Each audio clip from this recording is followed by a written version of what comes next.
2h19 e a grande preocupação do governo, pelo menos em princípio, em relação à alta do dólar, em relação à alta do petróleo e dos combustíveis, era a inflação. Só que a inflação continua rodando num patamar inferior ao que se esperava. O IPCA 15, que é a prévia do IPCA, teve uma variação de apenas 0,14%.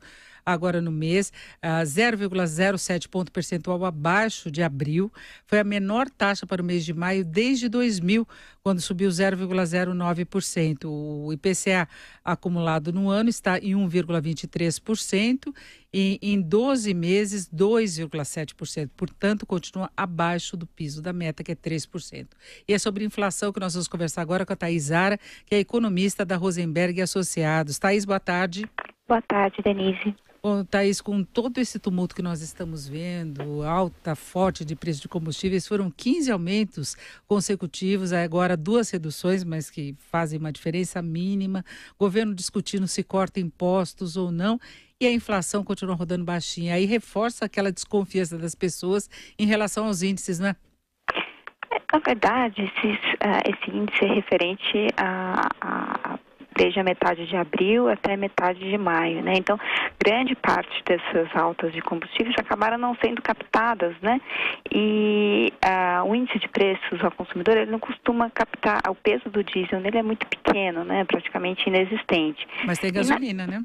E na gasolina, exatamente, na gasolina, o que a gente tem é que nos postos a alta está sendo bastante compensada pela queda do preço do etanol.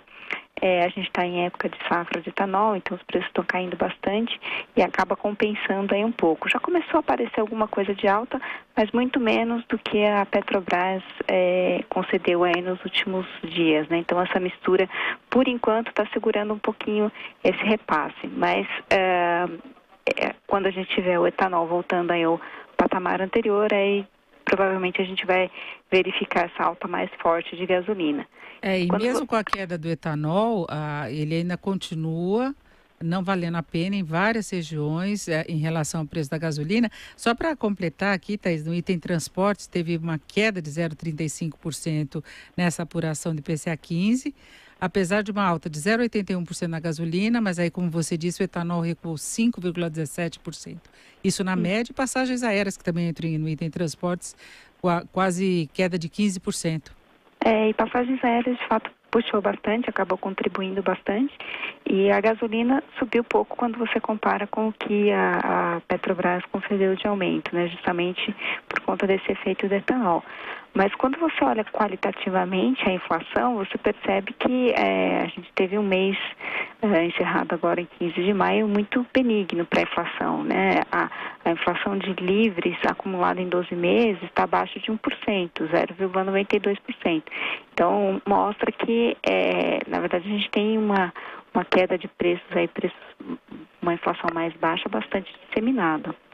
Agora, Thaís, você acha que a inflação continua nesse ritmo? Nós tivemos até a decisão do Copom, do Comitê de Política Monetária do Banco Central, de interromper o corte da taxa básica de juros, preocupado aí com a inflação, na verdade, né, por causa do dólar e também de combustíveis, e a gente vê que esse impacto não é tão grande, porque outros produtos acabam amortecendo.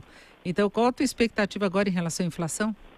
A gente tem uma defasagem, né, entre o câmbio começar a subir e a gente ter um impacto na inflação. Então, de fato, esses últimos dados ainda nem sequer começam a captar isso. Mas, de qualquer maneira, a gente espera que o repasse cambial acabe sendo mais moderado, justamente porque a atividade econômica está ainda crescendo de uma forma bastante moderada, bastante gradual. Então, eu acho que o repasse do câmbio para a inflação vai acabar sendo moderado, mas provavelmente a gente vai ter algum sinal desse repasse acontecendo mais perto do final do ano, mais para o segundo semestre do ano, porque tem uma certa defasagem entre a gente ter um choque de câmbio e ele começar a se manifestar nos preços. Se a gente continuar vendo o dólar caindo como está acontecendo, pode até colaborar, não só para a inflação, mas colaborar para amenizar um pouco essa pressão toda que estamos vendo em função do aumento de preço de combustíveis. O dólar hoje cai 0,44%, a cotação de venda do comercial em R$ 3,628. Então pode fazer diferença, né, no custo da Petrobras e na evolução da política de preços.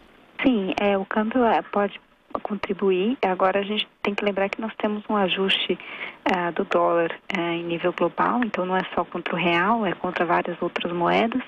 Então a gente tem que acompanhar um pouquinho como evolui a economia americana para ter uma ideia de para onde vai esse câmbio aí no médio prazo.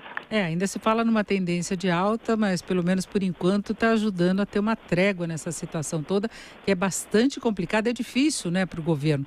Porque de um lado, se ele cortar a tributação, ele compromete as contas públicas que já estão numa situação bastante difícil, bastante grave.